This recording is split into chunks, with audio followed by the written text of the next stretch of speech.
Nessa aula eu quero comentar sobre a profilaxia, mas sobre uma perspectiva um pouquinho diferente do que a gente está acostumado por aí. Eu costumo dizer que a profilaxia é a cereja do bolo. Assim como a consulta inicial é o rei do início de um tratamento odontológico, a profilaxia é aquela cerejinha que vai dar todo um diferencial no teu posicionamento como dentista. Só que aqui a gente não vai falar da limpezinha ou de uma profilaxia sob a perspectiva comum, vamos dizer assim. Então, fica nessa aula, aproveita, já segue aqui o canal que eu sempre vou estar colocando essa visão diferente de a gente puxar o conhecimento da patologia, do diagnóstico de lesões bucais e aplicar no seu consultório no dia a dia. Então vamos lá, o que eu quero dizer quando eu falo da profilaxia sobre a perspectiva de um posicionamento profissional diferenciado?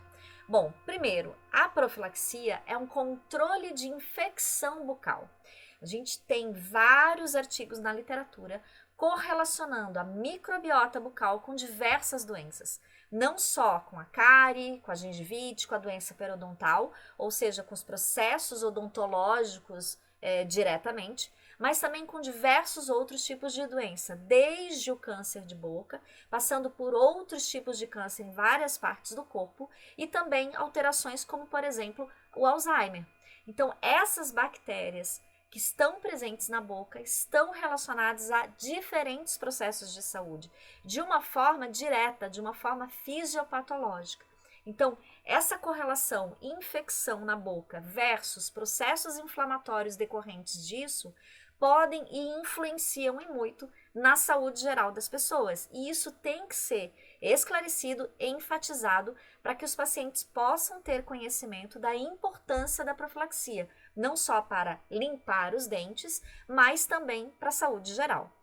Além disso, você dentista, eu dentista, nós sabemos que a profilaxia é uma técnica, que ela tem um jeito certo de fazer, cuidados específicos, equipamentos específicos. Então, quando a gente generaliza a profilaxia como sendo uma limpezinha que todo dentista ou que toda pessoa vai ser chamada pelo dentista de 6 em 6 meses, isso generaliza um procedimento que, na verdade, é fundamental na rotina de saúde bucal e na rotina de saúde geral. Além disso, o momento da profilaxia não enfoca só os dentes. Não adianta eu ter os dentes adequadamente limpos se eu tiver uma saburra lingual, se eu também não fizer uma adequação do meio bucal. Então, tudo isso configura a profilaxia como um procedimento que pode ter um papel mais fundamental, particularmente em alguns tipos específicos de paciente. Tá? E que tipo de paciente é esse? Por exemplo, o paciente fumante. Então, quando eu generalizo o procedimento de profilaxia e não direciono para tipos diferentes de paciente, por exemplo, protocolos de profilaxia para paciente fumante, protocolos de profilaxia para paciente diabético e por aí vai, eu perco essa oportunidade de destacar esse procedimento que todo dentista faz no consultório. Então, o que acontece no exemplo que eu estou dando especificamente do paciente fumante? Todo fumante tem um aumento, uma alteração nos biomarcadores inflamatórios, como esses que estão aqui citados: interleucina 1, fator de necrose tumoral, fator de crescimento epidérmico, proteína C reativa, que é particularmente um marcador inflamatório.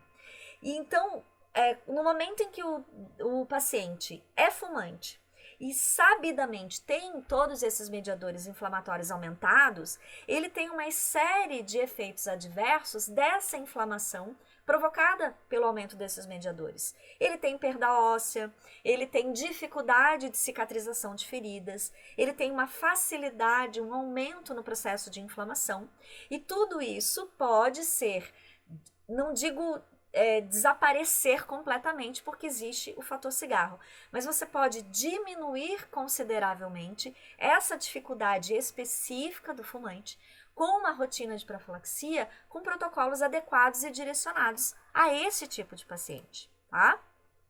Então, por exemplo, eu vou mostrar aqui na sequência 2 artigos, desde os artigos mais antigos, mais clássicos, até a atualidade. Esse artigo aqui, particularmente, ele coloca o seguinte: eu tenho um paciente fumante, eu tenho outro paciente que nunca fumou e eu tenho um paciente que é ex-fumante. Então aqui, até eu estou aqui sobreposta a imagem, mas aqui, ó, o paciente que é fumante ativo, ele tem um nível de perda óssea muito intenso, muito progressivo. O paciente que nunca fumou, ele tem um nível de perda óssea relativo ao envelhecimento, por exemplo. Então tá lá embaixo. E no meio do caminho entre os dois, eu tenho o ex-fumante. Então, a maioria das pessoas, por exemplo, né, dos dentistas particularmente, categoriza o paciente como fumante ou não fumante. Quando, na verdade, eu posso categorizá-lo com 3 categorias. Então, eu vou instituir protocolos de profilaxia diferentes para cada uma dessas situações. Se você é um paciente fumante, se você é ex-fumante, ou se você nunca fumou, o controle que eu tenho que te fazer do teu meio bucal é totalmente diferente. Isso se a gente considerar só a questão dos mediadores inflamatórios, sem falar na prevenção ao câncer de boca, que daí é assunto para uma outra aula, tá? Vamos ver então um artigo mais recente, de 2023, onde coloca justamente os fatores relacionados à perda óssea periférica aos implantes, que é outro fator muito importante associado ao tabagismo. É sabidamente, reconhecidamente conhecido que o fator cigarro é um dos fatores para o insucesso ou para uma dificuldade maior de sucesso na osteointegração. Então, o que o artigo fala? Ele fala sobre esse impacto que o tabagismo provoca na saúde periodontal e na saúde periimplantar. Ele coloca a questão da diminuição da vascularização. As substâncias presentes nas toxinas do cigarro, elas provocam vasoconstricção, elas provocam uma dificuldade de neoformação vascular, de angiogênese. Consequentemente, você diminui a vascularização do tecido gengival, do tecido periodontal, o que, consequentemente, aumenta a fragilidade dessa superfície periimplantar à placa bacteriana. Ah, então, continuando, ele coloca, inclusive, esse artigo é muito, muito interessante. Ele coloca, inclusive, todo um esquema mostrando não só a parte de biofilme, a parte do torque, a questão da superfície do titânio, o que acontece em termos de reabsorção. Mas olha só, o tabagismo, por conta desse todo esse mecanismo de dificuldade de angiogênese, aumento de mediadores inflamatórios, ele acaba induzindo uma disbiose bacteriana na boca. Consequentemente, o próprio artigo fala exatamente o que eu estou colocando aqui para vocês, que você precisa de uma abordagem de tratamento direcionada para fumante, visando o quê?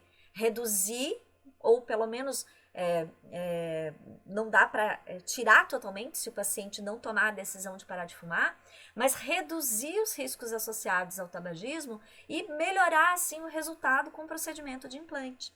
Então você está vendo o universo que se desenha quando eu entendo a fisiopatologia dos processos biológicos envolvidos em todas as especialidades odontológicas, que é a base da patologia, de uma forma aplicada às especialidades. Quando eu conheço as lesões bucais de uma forma muito mais ampla, eu consigo vislumbrar que eu posso valorizar, melhorar, potencializar, otimizar os meus resultados e mostrar para o paciente as evidências científicas que comprovam que a saúde bucal vai muito além daquela limpezinha tradicional, por exemplo. E isso porque nessa aula aqui eu estou falando especificamente da profilaxia, mas isso entra em N situações, N procedimentos, praticamente em quase tudo que a gente faz na odontologia, em todas as especialidades odontológicas, é possível você dar um olhar diferente sobre essa perspectiva da fisiopatologia e da lesão bucal. Tá? Então, o que é a profilaxia? Olha só a situação que o paciente pode ter, né, de perda de implantes, blocos inteiros de osso aqui no histopatológico, mostrando a ausência de celularidade, justamente por contaminação bacteriana que poderia ter sido prevenida. Na ausência do cigarro melhoraria a situação, mas na presença do cigarro, ou considerando um paciente que é ex-fumante, lembra que ele também tem risco, com protocolos específicos de profilaxia indicados para esse tipo de situação. Tá? Então, o que a profilaxia definitivamente não é? Ela não é uma limpezinha, simplesmente. Se você conhece, de novo, a fisiopatologia dos processos biológicos que acontecem na boca, as lesões bucais e as manifestações bucais de condições sistêmicas que o paciente tem, como, por exemplo, a condição bucal relacionada ao tabagismo, não é uma limpezinha, não é supérfluo, não é genérico. Você não faz a profilaxia igual para todo mundo e liga para o paciente de 6 em 6 meses porque está na hora de fazer a limpeza. Institucionalizou-se isso, as pessoas se acostumaram com isso. Só que isso é de uma generalização que acaba diminuindo a importância do procedimento em situações específicas. Você acaba não individualizando os tratamentos e, consequentemente, não valoriza o teu próprio posicionamento como profissional da saúde e dentista que é. Então, não é para ser feito de qualquer jeito. De novo, tem equipamentos, tem forma de fazer, tem protocolos que vão mudar de acordo com o perfil do paciente. E aí, conhecer a patologia por trás disso é extremamente importante. E também, por conta de tudo isso, não é para ser baratinho.